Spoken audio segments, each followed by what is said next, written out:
या देवी सर्वभूतेषु शक्तिरूपेण संस्था नमस्तस्यै नमस्तस्यै नमस्तस्यै नमो नमः। बोलो सच्चे दरबार की जय। भक्तों, मैं आज आपको नवरात्रि के दूसरे दिन सुनी जाने वाली माता ब्रह्मचारिणी की व्रत कथा सुनाऊंगा। तो आइए भक्तों, हम अपनी कथा को प्रारंभ करते हैं। उससे पहले जिन भक्तों ने हमारे चैनल को अभी सब्सक्राइब नहीं किया है वो हमारे चैनल को सब्सक्राइब करें, वीडियो को लाइक करें और कमेंट में ब्रह्मचारिणी माता की जय लिखना न भूलें। माँ दुर्गा की नवशक्ति का दूसरा स्वरूप ब्रह्मचारिणी का है। यह ब्रह्म का अर्थ तपस्या से है। माँ दुर्गा का यह स्वरूप भक्तों और सिद्धों को अनंत फल देने वाला है। इसकी उपासना से तप, त्याग, वैराग्य, सदाचार और संयम की वृद्धि होती है। दधाना कर्पदाभ्याम क्षमाला कमंडलु देवी प्रसीदतु मयि ब्रह्मचारिण्यनुत्तमा। ब्रह्मचारिणी का अर्थ तप की चारिणी यानी तप का आचरण करने वाली देवी का यह रूप पूर्ण ज्योतिर्मय और अत्यंत भव्य है। इस देवी के दाएं हाथ में जप की माला है और बाएं हाथ में यह कमंडल धारण किए है। कथा के अनुसार पूर्व जन्म में इस देवी ने हिमालय के घर पुत्री रूप में जन्म लिया था और नारद जी के उपदेश से भगवान शंकर को पति रूप में प्राप्त करने के लिए घोर तपस्या की थी। इस कठिन तपस्या के कारण इन्हें तपस्चारिणी और ब्रह्मचारिणी नाम से अभिहित किया गया। 1000 वर्ष तक इन्होंने केवल फल फूल खाकर बिताए और 100 वर्षों तक केवल जमीन पर रहकर साग पर निर्वाह किया। कुछ दिनों तक कठिन उपास रखे और खुले आकाश के नीचे वर्षा और धूप के घोर कष्ट सहे। 3000 वर्ष तक टूटे हुए बेलपत्र खाए और भगवान शंकर की आराधना करते रहे। इसके बाद तो उन्होंने सूखे बेलपत्र खाना भी छोड़ दिया। कई हजार वर्षों तक निर्जल और निराहार रहकर तपस्या करती रही। पत्तों को खाना छोड़ देने के कारण ही इनका नाम अपर्णा नाम भी पड़ गया। कठिन तपस्या के कारण देवी का शरीर एकदम क्षीण हो गया। देवता, ऋषि, सिद्धगण, मुनि ब्रह्मचारिणी की तपस्या को अद्भुत पुण्य कृत बताया, सराहना की और कहा, हे देवी, आज तक किसी ने इस तरह की कठोर तपस्या नहीं की। यह तुम्ही से ही संभव थी। तुम्हारी मनोकामना पूर्ण होंगी और भगवान चंद्रमौली शिव जी तुम्हें पति रूप में प्राप्त होंगे। अतः तपस्या छोड़कर घर लौट जाओ, जल्द ही तुम्हारे पिता तुम्हें बुलाने आ रहे हैं। इस देवी की कथा का सार यह है कि जीवन के कठिन संघर्षों में भी मन विचलित नहीं होना चाहिए। माँ ब्रह्मचारिणी देवी की कृपा से सर्व सिद्धि प्राप्त होती है। दुर्गा पूजा के दूसरे दिन देवी की इस स्वरूप की उपासना की जाती है। बोलो माता ब्रह्मचारिणी की जय। महर्षि मेधा बोले, प्राचीन काल में देवताओं और असुरों में पूरे 100 वर्षों तक घोर युद्ध हुआ और देवराज इंद्र देवताओं के नायक थे। इस युद्ध में देवताओं की सेना परास्त हो गई थी और इस प्रकार संपूर्ण देवताओं की जीत महिषासुर इंद्र बन बैठा था। युद्ध के पश्चात हारे हुए देवता प्रजापति श्री ब्रह्मा को साथ लेकर उस स्थान पर पहुंचे जहां पर कि भगवान शंकर विराजमान थे। देवताओं ने अपनी हार का सारा वृतांत भगवान श्री विष्णु और शंकर जी से कह सुनाया। वे कहने लगे, हे प्रभु, महिषासुर सूर्य, चंद्रमा, इंद्र, अग्नि, वायु, यम, वरुण तथा अन्य देवताओं के सब अधिकार छीनकर सबका अधिष्ठाता स्वयं बन बैठा है। उसने समस्त देवताओं को स्वर्ग से निकाल दिया है। वे मनुष्यों की तरह पृथ्वी पर विचर रहे हैं। दैत्यों की सारी करतूत हमने आपको सुना दी है और आपकी शरण में इसलिए आए हैं कि आप उनके वध का कोई उपाय सोचें। देवताओं की बातें सुनकर भगवान श्री विष्णु और शंकर जी को दैत्यों पर बड़ा गुस्सा आया। उनकी भुएं तन गईं और आंखें लाल हो गईं। गुस्से में भरे हुए भगवान विष्णु के मुख से बड़ा भारी तेज निकला और उसी प्रकार का तेज भगवान शंकर, ब्रह्मा और इंद्र आदि दूसरे देवताओं के मुख से प्रकट हुआ। फिर वह सारा तेज एक में मिल गया और तेज का पुंज वह ऐसे दिखता था जैसे कि जाज्वल्यमान पर्वत हो।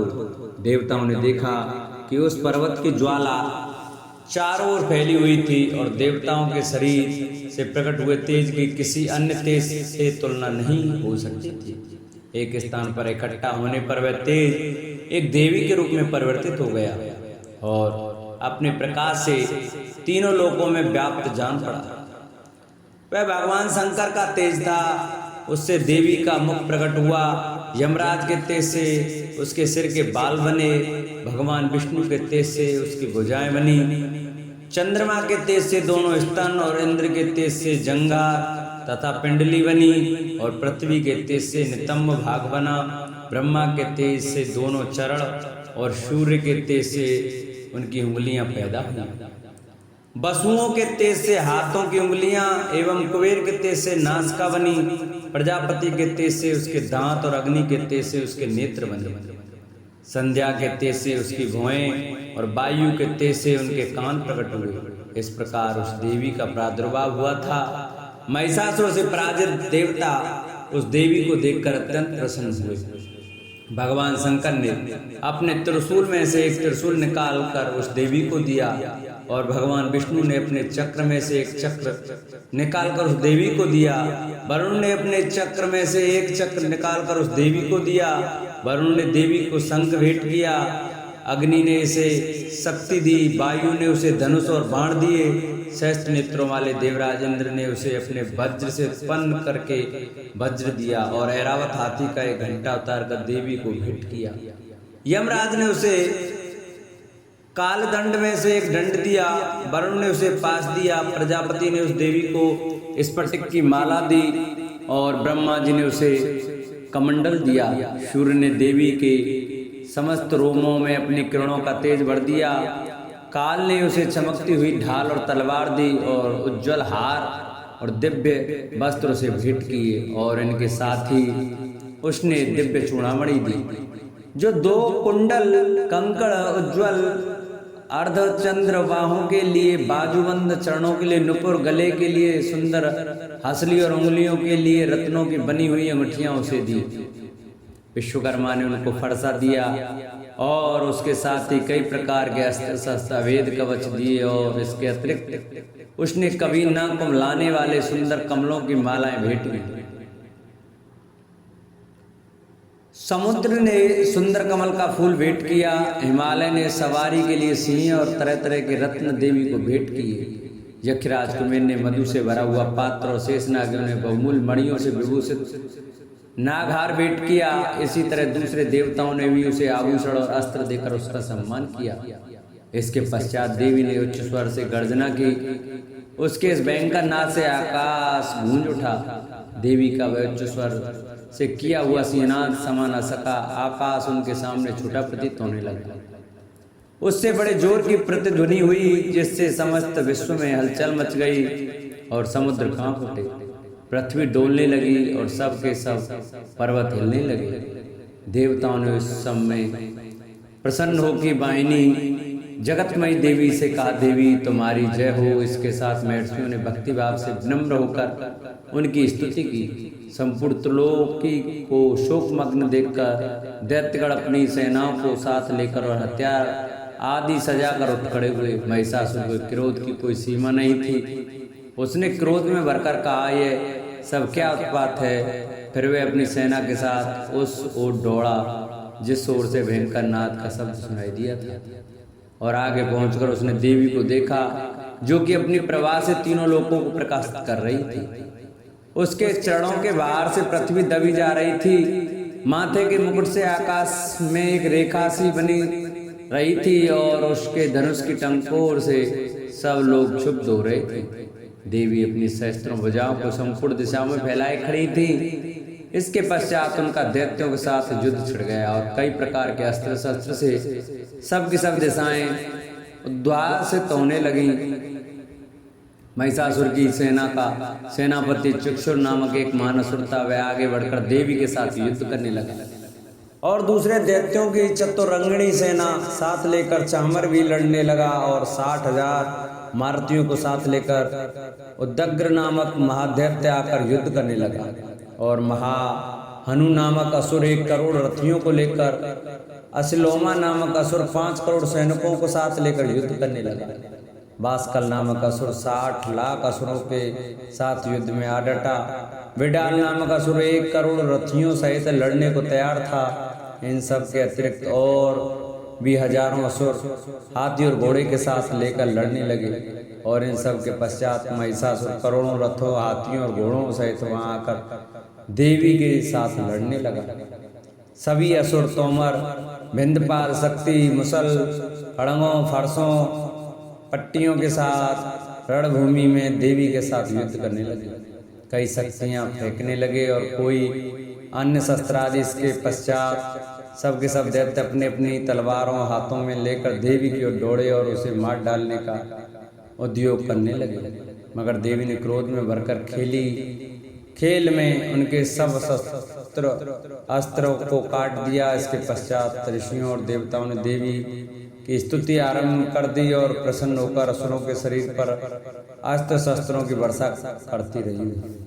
देवी के वाहन भी क्रोध में भरकर दैत्य सेना में इस प्रकार विचरने लगा जैसे कि वन में दावानल फैल रहा हो। युद्ध करती हुई देवी ने क्रोध में भरकर जितने श्वासों को छोड़ा वह तुरंत ही सैकड़ों हजारों गणों के रूप में परिवर्तित हो गए। फरसे, भिंदपाल, खड़ग तथा पट्टिश इत्यादि अस्त्रों के साथ दैत्यों से युद्ध करने लगे।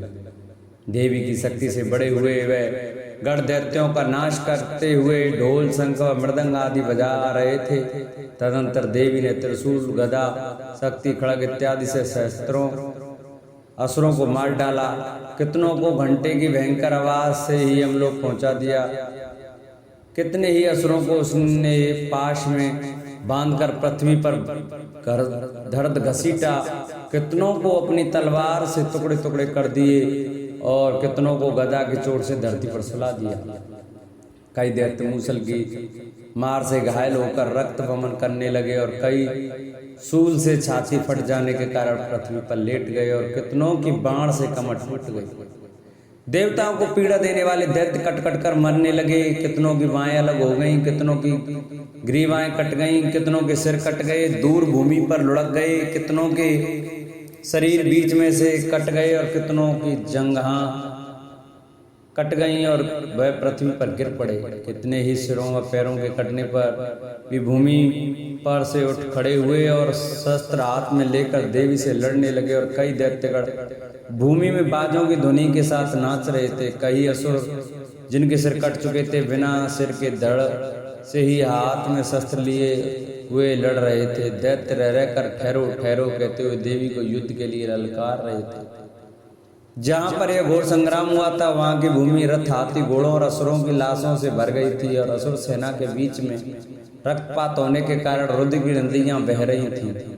और इस प्रकार देवी ने असुरों की विशाल सेना को क्षणभर में इस तरह से नष्ट कर डाला जैसे तृण काष्ठ के बड़े समूह को अग्नि नष्ट कर डालती है। और देवी का सिंह भी गर्दन के बालों को हिलाता हुआ और बड़ा शब्द करता हुआ असुरों की सेना से मानो उनके प्राणों को ढूंढ रहा था। वहां देवी के गणों ने जब दैत्यों के साथ युद्ध किया तो देवताओं ने प्रसन्न होकर आकाश से उन पर फूलों की वर्षा की। इति श्री दूसरा अध्याय संपूर्ण हुआ। बोलो सच्चे दरबार की जय। जिन भक्तजनों को, जिन माताओं बहनों को हमारी ये वीडियो अच्छी लगी हो, हमारी कथा अच्छी लगी हो, वो हमारी वीडियो को आगे शेयर करें जिससे और भी भक्त हमारी कथा सुन सकें। जिन भक्तों ने, माता बहनों ने अभी तक हमारे चैनल को सब्सक्राइब नहीं किया है वो हमारे चैनल को सब्सक्राइब करें, वीडियो को लाइक करें और कमेंट में जय शेरावाली की लिखना ना भूलें।